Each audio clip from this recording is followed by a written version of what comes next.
Welcome. In this video, I'll show you how to fix Roblox Error Code 600. This error right here typically indicates that a user has been banned from a specific experience or a game by its creator. Or maybe you're just experiencing a network glitch or a computer glitch. Okay, so first fix here, just go ahead over to your search bar and type down %local app data %, okay, temp /Roblox. All right, so hit on enter, wait for it to load, and once it loads, go ahead and delete everything right here. Delete. Now once that's done, we open up Roblox, wait for it to open, and check if it helps.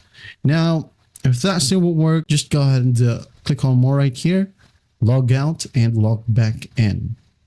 All right, or if you're currently using Wi-Fi, well, go ahead and try Ethernet connection or vice versa. Okay, if you're using Ethernet, well, go ahead and choose Wi-Fi.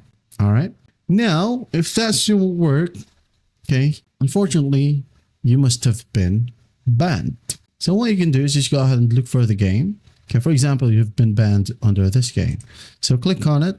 Now under community, right here at the very bottom, click on it. View community. Now you go ahead and reach out to the developer, okay? Or at least go ahead and find a way to contact the developer to appeal for the ban. If you can't find a way to contact the developer, well, just go ahead and wait it out.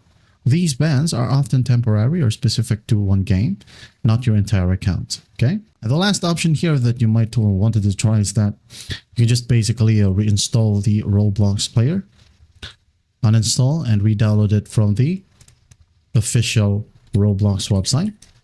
Okay, log in with your account, play any game, and it will just ask you to install Roblox, and that is it. I hope this video helps. I'll see you in the next one.